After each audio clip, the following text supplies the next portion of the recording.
Assalamualaikum warahmatullahi wabarakatuh. Jumpa lagi dengan Nur Arifin MP channel. Kali ini kita akan membahas kisi-kisi soal penilaian tengah semester 2 untuk soal yang IC mata pelajaran IPA kelas 9. Langsung saja, mari kita mulai.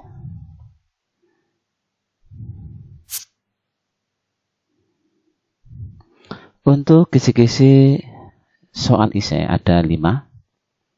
Yang pertama, disajikan beberapa besaran variabel-variabel gaya Lorentz. Peserta didik dapat menentukan variabel yang lain dengan benar. Berdasarkan kisi-kisi ini, nomor 1 berarti kita gunakan rumus gaya Lorentz. Masih ingat semuanya? Oke. Kita berikan contoh soalnya. Yang pertama, contoh soalnya. Sebuah kawat panjangnya 30 cm terletak dalam medan magnet homogen 0,6 Tesla. Bila pada kawat tersebut diberi kuat arus 6 ampere dan arah arus listrik tegak lurus dengan arah medan magnet, maka berapakah gaya yang dialami oleh kawat tersebut? Oke, berdasarkan soal ini, kalian wajib mengetahui variabel-variabel yang sudah diketahui dan variabel yang akan ditanyakan. Variabel yang pertama yang diketahui adalah panjang kawat, dilambangkan dengan huruf L. Berapa? 30 cm. Nah, ini wajib diubah menjadi meter. Yang kedua, besar medan magnet sebesar 0,6 Tesla. Dan kuat arus yang mengalir sebesar 6 ampere. Kemudian ditanyakan berapakah besar gaya Lorentz atau F. Dari soal ini setelah diketahui kita jawab. Oke. Gunakan rumus, jangan lupa F sama dengan B kali I kalikan L.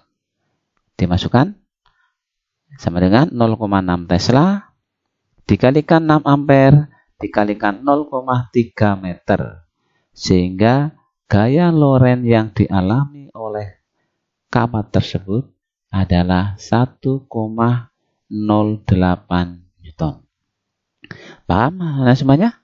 Oke, untuk meningkatkan pemahaman kamu, saya berikan contoh soal satu lagi. Contoh soal yang kedua. Sebuah kawat panjangnya 50 cm terletak dalam medan magnet homogen 8 Tesla. Bila pada kawat tersebut diberi kuat arus 400 mA dan arah arus listrik tegak lurus dengan arah medan magnet, maka berapakah gaya yang dialami oleh kawat tersebut? Oke, ini ada besaran panjang kawat L 50 cm, ini wajib diubah menjadi meter. Kuat arus ini 400 mA, ubah menjadi ampere. 400 dibagi 1000 sama dengan 0,4 ampere. Dan kuat medan magnetnya adalah 8 Tesla. Sama ditanyakan gaya Lorentz yang terjadi atau F. Oke, langsung dijawab. Pakai rumus F sama dengan B kali I kalikan L. Sehingga F sama dengan 8 Tesla dikalikan 0,4 ampere dikalikan 0,5 meter. Sehingga gaya Lorentz yang terjadi adalah 1,6 Newton. Silakan dipahami.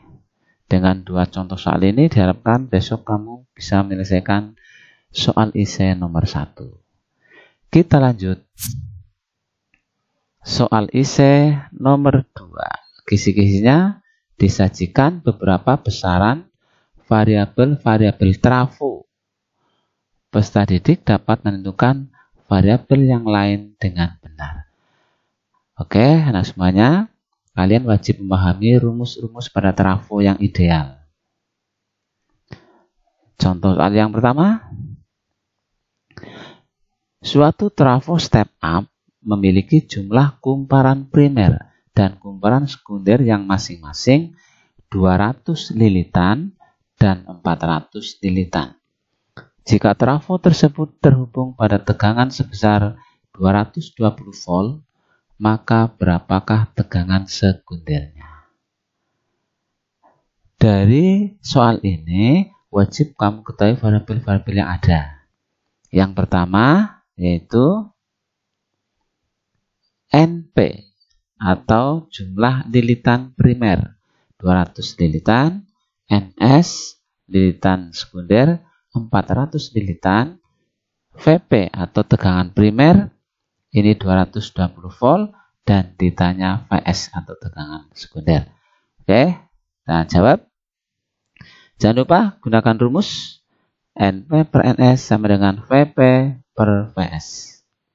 Sehingga VS sama dengan NS dikalikan VP dibagi NP. Kita gunakan perkalian silang.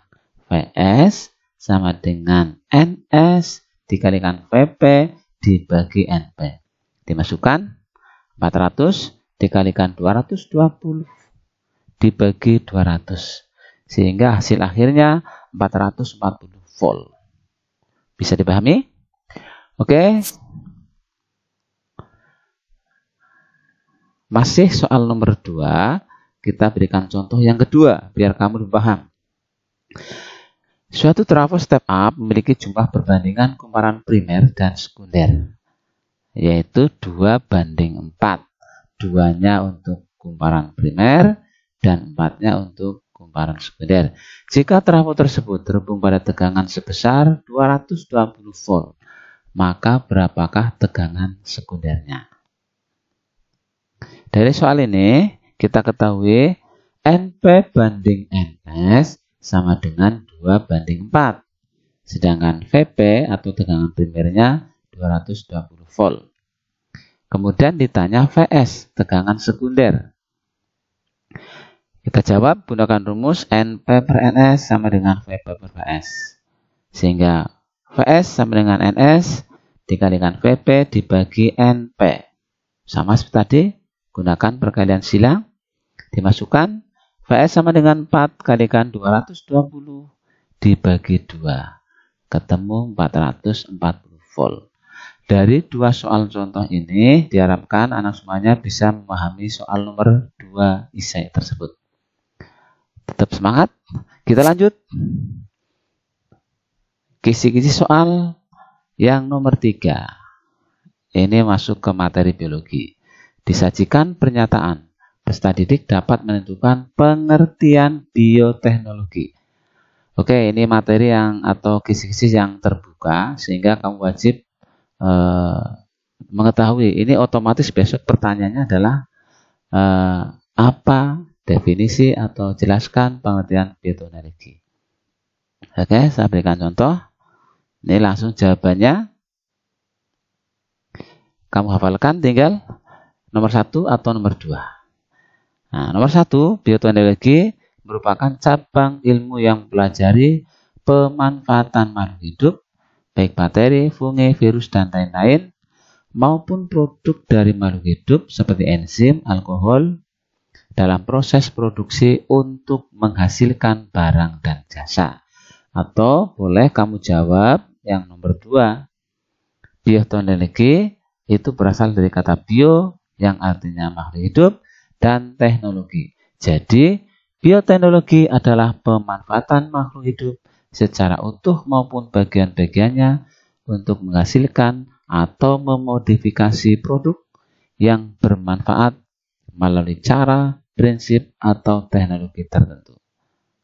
Dari dua jawaban ini, silakan hafalkan satu saja dan cukup. Atau mungkin anak semuanya bisa cari di sumber-sumber yang lain. Intinya soal nomor 3 adalah menanyakan tentang bioteknologi. Oke, dilanjut. Soal nomor 4.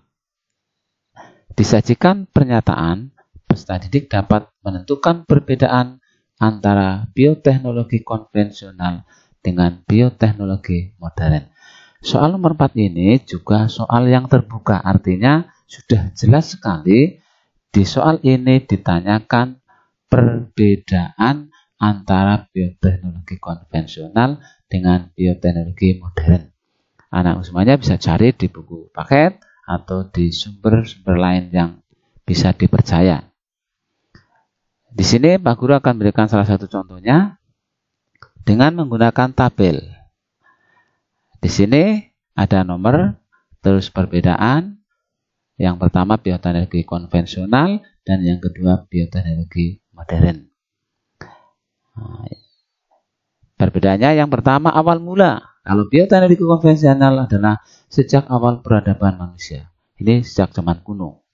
Sementara bioteknologi modern berkembang sejak ditemukannya struktur dan fungsi DNA. Kalau dilihat dari peralatan dan teknologi yang digunakan, bioteknologi konvensional ini peralatan dan metode yang sederhana, sementara untuk bioteknologi modern, peralatan modern dengan berbagai teknologi. Terus dilihat dari prinsip ilmiahnya.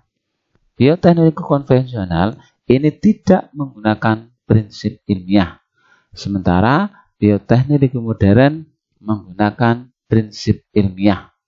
Di antaranya pemahaman tentang proses, peralatan yang digunakan, pemrosesan hasil dengan mesin, pengampakan, dan pemasaran. Di sini cukup dituliskan menggunakan prinsip ilmiah sudah cukup. Kemudian perbedaan secara prosesnya, ini untuk bioteknologi konvensional ini kurang steril. Sementara untuk bioteknologi modern ini steril. Contohnya untuk bioteknologi konvensional adalah tempe, tape, roti, dan yogurt. Sementara bioteknologi modern contohnya adalah kultur jaringan, organisme transgenik, hewan hasil cloning. Ini salah satu jawaban. Anak semuanya bisa mencari di sumber-sumber lain yang bisa dipercaya dari buku paket atau yang lainnya.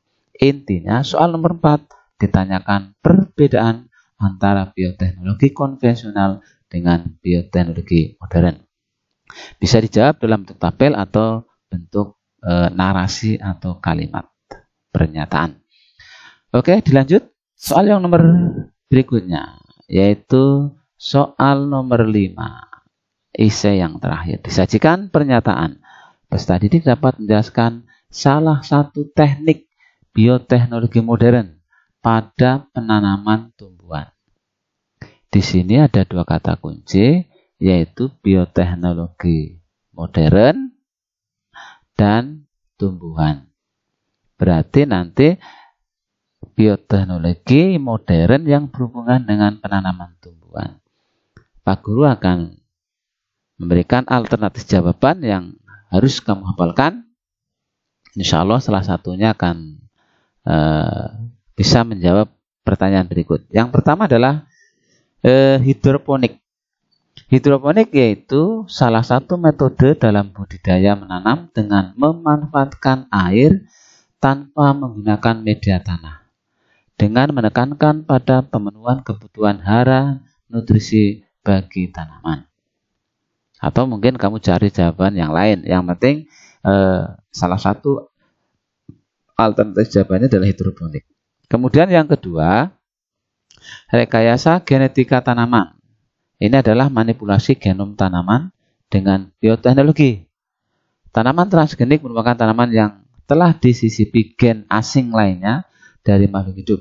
Bisa sama hewan, tanaman, dan bakteri. Atau alternatif soal yang keluar berikutnya adalah kultur jaringan.